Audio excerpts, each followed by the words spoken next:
welcome to Changes in the Air. I'm your host, Nicole Smith. Thank you so much for taking the time to, tune in and sit down for, these few minutes with me every single night so that we can bring you some change, we can bring you some hope, we can bring you some love. And, if you need a little faith, we got that for you too. So tonight I have a wonderful, wonderful woman. This woman does so much with her heart and her life. And now I want to share her with you.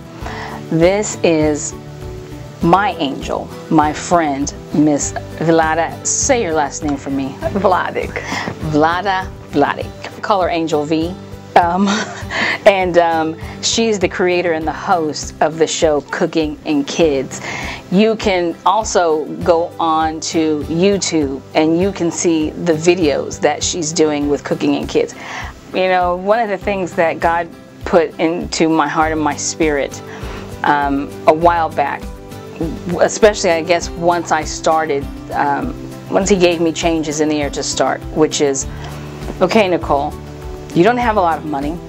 You don't have the other things that you used to be able to give so easily, but what do you have? Yes, what do you have? And I remember a woman that I adore. She was my husband's Sunday school teacher, and I called her a couple years ago and I was crying, and I'm like, I can't make the bills, I don't know what to do, and I'm just distraught. And she so calmly said to me, she says, there's a story in the Bible, and it's about a widow, and she talks about what she has and then what she doesn't.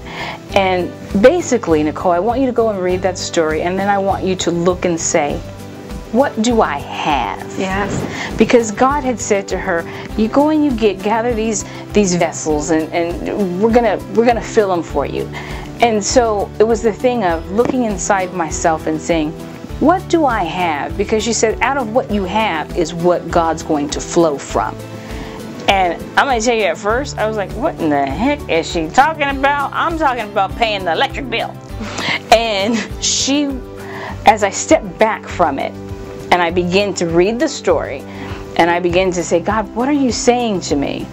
It was from that point forward that things began to move. And I hadn't yet gotten the show. And it was after I got the show that story became real to me. And he said, basically, you're going to give from what you have. And so that's why when I met you, it was immediate. It was like immediate heart connection. And we hadn't even met. We only spoke. There was email. And then when we finally talked on the phone, it's like, oh my God, I love you. And this is what I have. Can I please give it to you? Because that's that thing that you're talking about. Each person giving.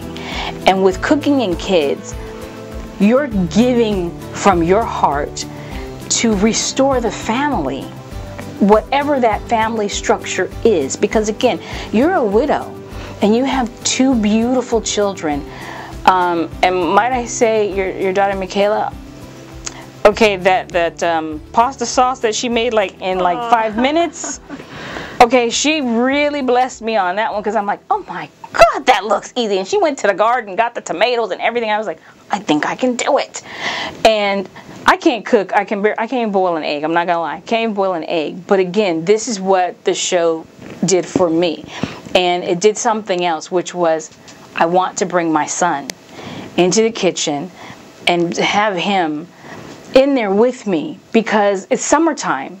And very nice. I'm glad to hear that. Because, it looked fun. The kids were having a good time. You had your son, you had your daughter, you had another one, and everybody's in there doing and whisking, and they're having a good time. They're not in trouble. Yes. They were not saying these famous words that those of you who are parents and the children are out right now for summer break, I'm bored. There's no such a thing. It's just, I will not allow such a thing. There's so many things you can do together as a family that it's, you know what I mean? But you showed that. And I watched multiple episodes, and you did family stuff that didn't cost.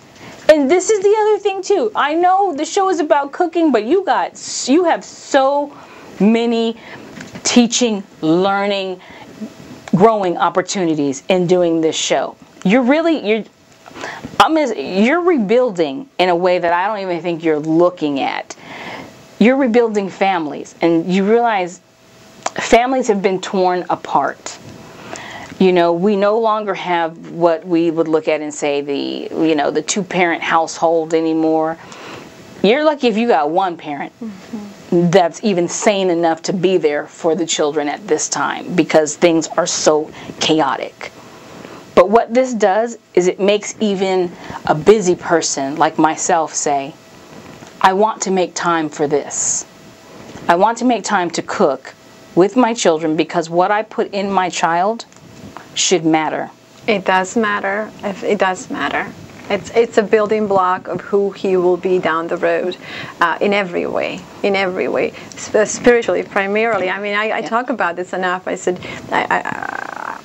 children, if you don't provide the right fuel, you can't expect them to run in the right direction. It just, or in the right way. There's no way. And that fuel starts with food, so the body is in the right place, so the brain can receive the message properly, and the heart can fulfill it. So that's where, in our society, that seems to be a key to me. So I am not exceptional cook, and if I could change things, I would change things differently. I would have a different impact. But then I'm thinking, okay, but the step one is we need to heal. Kids need to heal, and through healing our kids, we all can heal together. It should become our business, not a government's business, to stop childhood obesity. Thank you. It is. I mean, the government's not in my kitchen.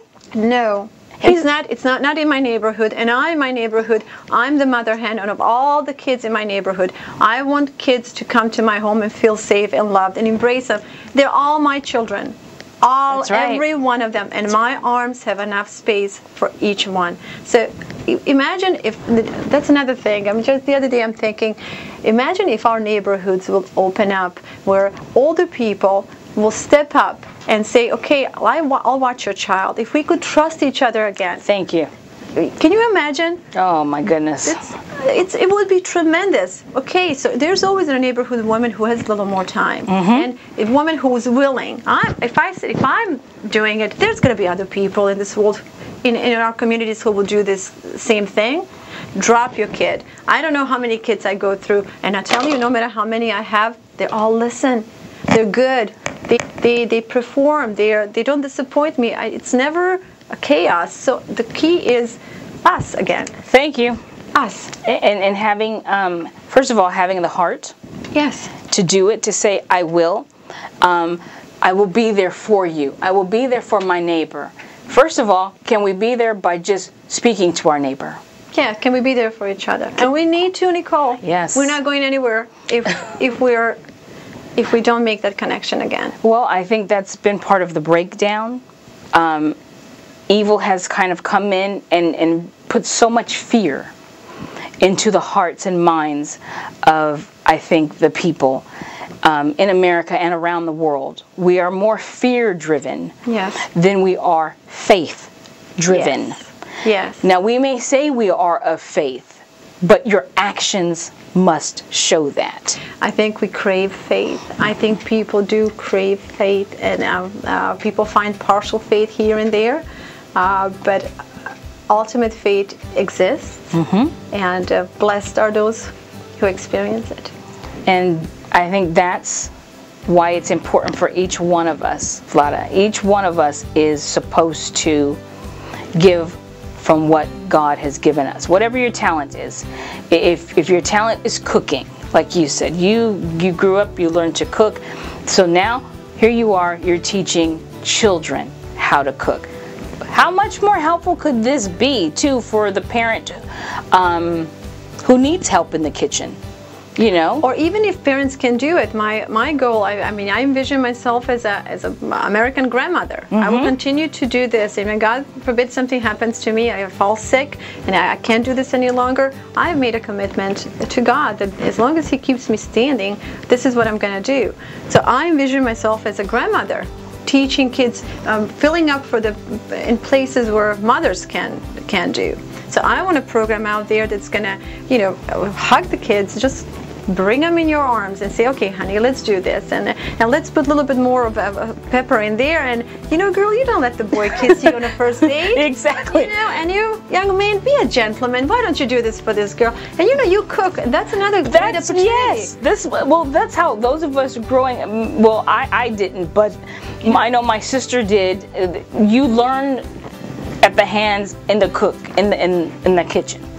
That's where you got all these lessons and conversations. A lot of times was in the kitchen, because you're cooking, and like what you said with grandparents. Yes. And they're cooking up there. How are you doing? How's things going for you this week? And then the conversation carries flows. on. Yes. And that's a lot of times I do with my kids. We're cooking, we're creating something together. We are all of us are focused on achieving one task, and we're talking. And it's about school, it's about sports, it's about friends, it's about who you want to be, how you want to be, and all these important things. That it's that simple family time.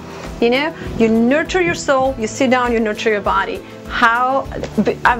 It's a greatest start.